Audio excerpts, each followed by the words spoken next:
다음은 3장 연계신청 취하에 대해서 살펴보도록 하겠습니다. 취하 사유는 반납금의 전부 또는 일부를 6개월 이상 납부하지 않은 경우, 취하의 효과로는 반납금의 일부를 납부한 경우에도 연계신청 승인기간 전체를 취하를 해야 되기 때문에 이 점 유의하셔야 되겠습니다.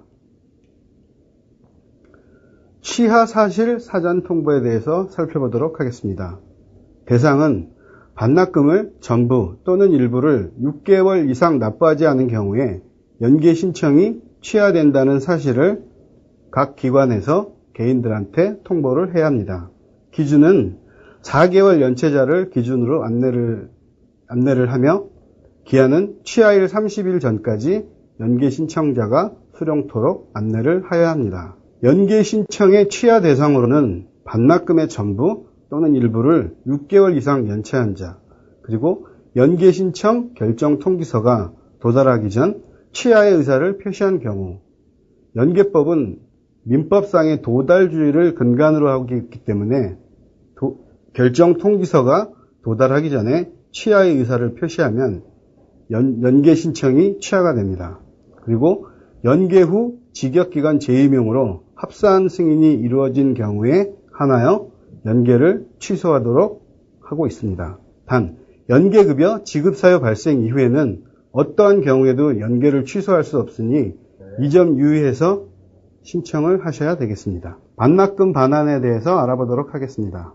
대상은 퇴직 일시금을 수령하고 연계 신청 및 반납금 납부를 신청을 하였으나 취하된 자로서 반환금은 납부한 반납금에 이자를 가산해서 신청인 계좌로 별도 신청서 없이 계좌 입금하도록 하게 되어 있습니다.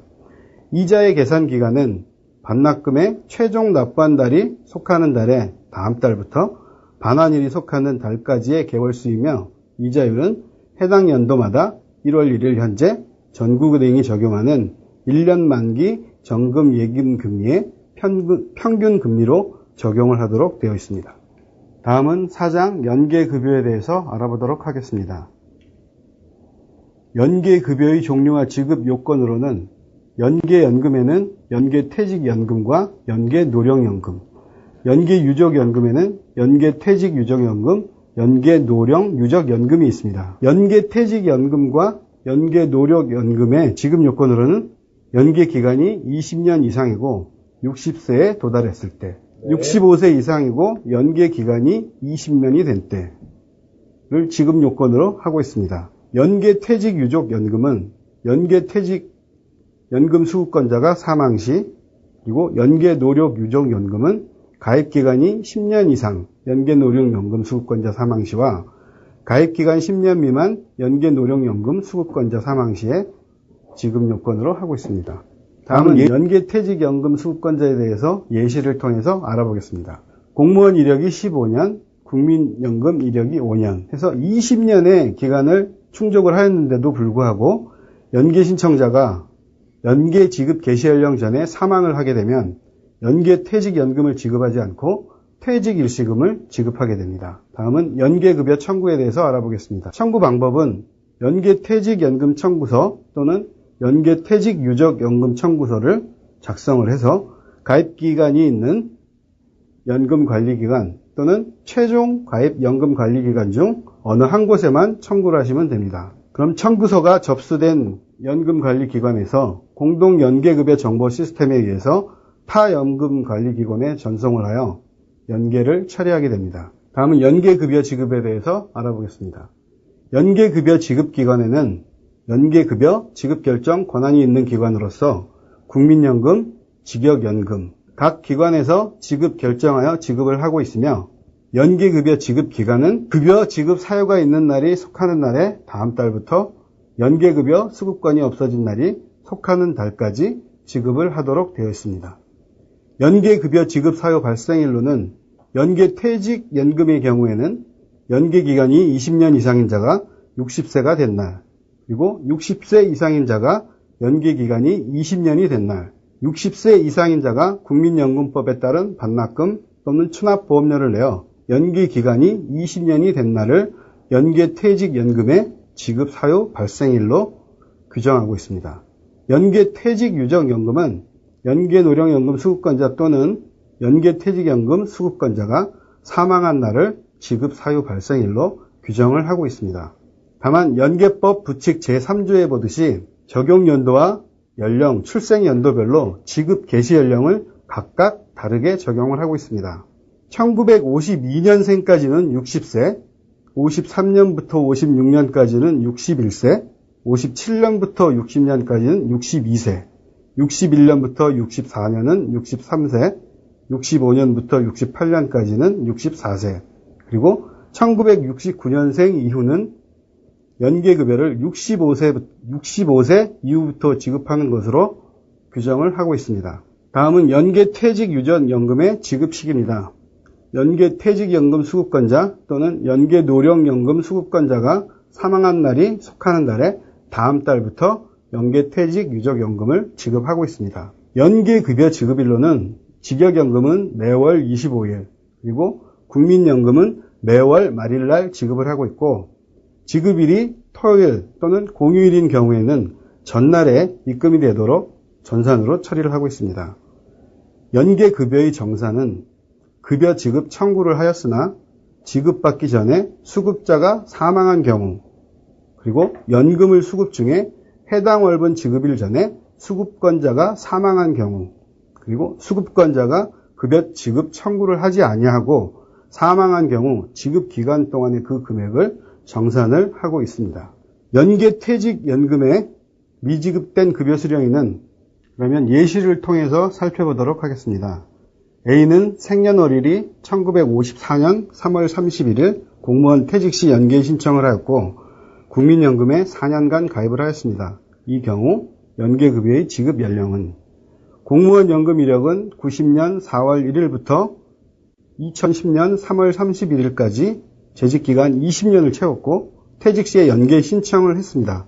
국민연금 이동 후에 연계 신청을 하였고 국민연금 이력은 10년 4월 1일부터 2014년 3월 31일까지 4년간의 재직기간을 가지고 있었습니다. 연계법 부칙 제3조에 따라서 연계퇴직연금과 연계노력연금을 61세부터 지급받으실 수 있습니다. 그러나 직역연금에서 20년 이상 재직기간을 갖고 있는 경우 연계 신청으로 인해서 연금 시급 시기가 늦춰질 수 있으므로 A는 신중하게 선택할 필요가 있을 것입니다.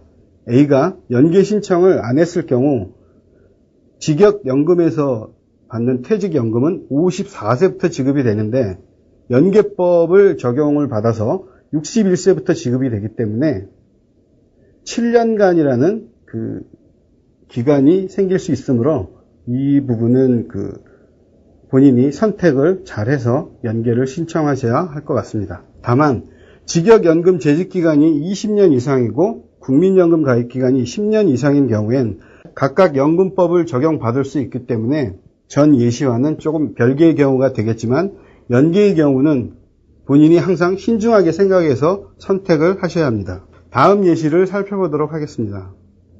연계 신청을 한 후 지급 개시 연령 도달 전에 사망한 경우 A는 생년월일이 62년 3월 5일 연금 가입 이력이 다음과 같습니다. 만약에 A가 연계급여 지급 개시 연령 도달 전 사망한다면 연계급여 지급이 가능한지, 국민연금 이력은 2002년 3월 5일부터 2009년 3월 4일까지 7년, 공무원연금 이력은 2009년 3월 5일부터 2022년 3월 4일까지 13년의 재직기간을 가지고 있었고 국민연금 이동 후에 퇴직 시 연계 신청을 하였습니다. 그러나 23년 5월에 61세로 사망을 하였습니다. A는 연계급여 지급 개시 연령 63세가 지급 개시 연령인데 63세가 되기 전에 사망하였으므로 연계기간 20년을 충족하였다 하더라도 연계급여 수급권이 발생하지 않습니다. 그래서 사망 시점에 국민연금법에 의한 반환 일시금과 직역연금, 공무원연금법에 의한 퇴직 일시금을 각각 지급받게 됩니다. 다음 예시를 보도록 하겠습니다. 연계 신청을 한 후에 지급 개시 연령이 지나서 사망한 경우 A는 생년월일이 62년 3월 5일로 연금 가입 이력이 다음과 같습니다. 국민연금 이력은 2002년 3월 5일부터 2009년 3월 4일 7년간의 재직기간이 있었고 공무원 연금 이력으로는 2009년 3월 5일부터 2022년 3월 4일 13년의 재직기간으로 퇴직 시 연계 신청을 하였으나 2025년 3월 15일자로 사망을 하였습니다. 만약에 A가 연계급여 지급 개시 연령 도달 전에 사망한다면 연계급여 지급이 가능한지 여부를 예시를 들었습니다. A는 연계급여 지급 개시 연령이 지나서 사망하였으므로 2025년 3월 5일에 연계급여 수급권이 발생을 하게 됩니다. 그래서 연계노령연금 및 연계퇴직연금은 4월분부터 지급을 받을 수 있고 연계노령유족연금 및 연계퇴직유전연금을 2025년 5월부터 유족분들이 지급을 받으실 수 있습니다. 그리고 유의사항으로는 미지급 급여 발생 시에는 각 직역연금기관이나 국민연금에서 기존 업무 방식에 준하여 처리를 하고 있습니다. 다음은 소멸시효에 대해서 알아보겠습니다. 급여 수급권의 시효는 급여의 사유가 발생한 날로부터 5년간 행사하지 않으면 시효로 소멸이 됩니다. 또한 급여 환수권은 연계급여 환수권에 대한 연금관리기간에 걸리는 사유가 발생한 날로부터 3년간 행사하지 않은 경우에 시효 완성으로 소멸이 되게 됩니다. 소멸시효 기간을 살펴보면 기산일은 급여 수급권의 소멸시효는 급여 지급 사유 발생일에 다음 날부터 기산하고 환수권의 소멸시효는 지급되지 않아야 할 급여가 지급된 날에 다음 날부터 기산이 되고 있습니다. 만료일은 기산일로부터 5년 후에 기산일에 해당하는 날의 전일 또는 환수 같은 경우엔 3년 후에 기산일에 해당하는 날의 전일로 만료일을 정하고 있습니다. 또한 만료일이 공휴일에 해당할 때에는 그 다음 날로 만료하고 최종월에 해당일이 없는 때에는 그 월의 말일로 기간이 만료한다라고 민법 제161조에서 규정하고 있습니다. 소멸시효의 완성은 소멸시효 기간 만료일까지 급여 지급 청구를 하지 않은 경우에는 수급권이 소멸이 되어서 급여 지급을 받으실 수가 없습니다. 다음은 연계퇴직연금에 대해서 살펴보도록 하겠습니다. 연계퇴직 노령연금액의 수급 요건은 연계 신청자의 연계기간이 20년 이상이고 65세 이상이 된 경우에 한해서 연계 신청을 하실 수가 있습니다. 연계법 제9칙 3조에 보면 아까 전 단락에서 말씀드렸다시피 연령과 출생연도를 달리해서 60세부터 65세까지 지급을 하는 것으로 특례로 정해져 있습니다. 다음은 퇴직일시금의 지급 발생 사유 및 지급 시기에 대해서 알아보겠습니다. 연계연금 수급권자 중 직역연금 재직기간이 1년 미만인 자는 연계퇴직연금 수급권 발생 시에 퇴직일시금으로 재직기간이 1년 미만이기 때문에 퇴직일시금을 지급하게 됩니다. 직역연금 재직기간이 1년 미만인 경우에 연계퇴직연금은 지급을 하지 않습니다. 퇴직일시금에 대한 이자는 이자율은 1년 만기 정기 예금 금리의 평균 금리이고 퇴직일시금을 지급받지 않고 연계 신청을 한 경우에는 퇴직한 전날이 속하는 달에 다음 달부터 연계급여의 지급 사유가 있은 날이 속하는 달까지 개월수를 적용기간으로 하고 있고 퇴직일시금을 반납하고 연계 신청을 한 경우에는 반납금 등을 납부한 날이 속하는 달에 다음 달부터 급여 지급 사유가 있은 날이 속하는 날까지의 개월수를 적용기간으로 하고 있습니다.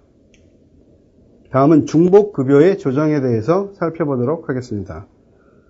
동일인에게 둘 이상의 급여 수급권이 발생하는 경우에 수급권자의 선택에 의해서 하나의 급여만 지급하고 나머지 급여는 지급을 제한 또는 정지하는 제도를 중복급여의 조정이라고 합니다. 직역연금과 국민연금에서 중복급여가 발생을 했을 때 직역연금 수급권자가 유족연금을 수급하는 경우에는 본인의 퇴직연금 전액을 받고 또 유족연금의 2분의 1을 지급받을 수가 있습니다. 그리고 국민연금 수급권자가 기타 급여를 수급하는 경우에는 선택한 급여 전액과 그리고 비선택 급여를 정지 또는 20%를 지급받을 수 있습니다. 그래서 중복급여 조정에 대한 사항 중 이 법에서 정하지 않은 경우에는 각각의 연금법을 준용하도록 되어 있습니다. 연계법상의 중복급여 조정 및 지급액에 대해서 알아보기로 하겠습니다. 본인이 연계퇴직연금을 받고 있고 그리고 연계퇴직유족연금이 중복급여로 발생했을 때는 연계퇴직연금 전액과 연계퇴직유족연금의 50%가 지급이 되고 본인이 연계퇴직연금을 받고 있고 직역연금에 의한 유족연금을 선택을 할 시 연계퇴직연금을 선택을 하게 되면 연계퇴직연금 전액과 유족연금의 50%, 또 본인이 연계퇴직연금을 받고 있고 유족연금을 선택을 하였을 때 유족연금 전액만을 지급을 받을 수 있습니다.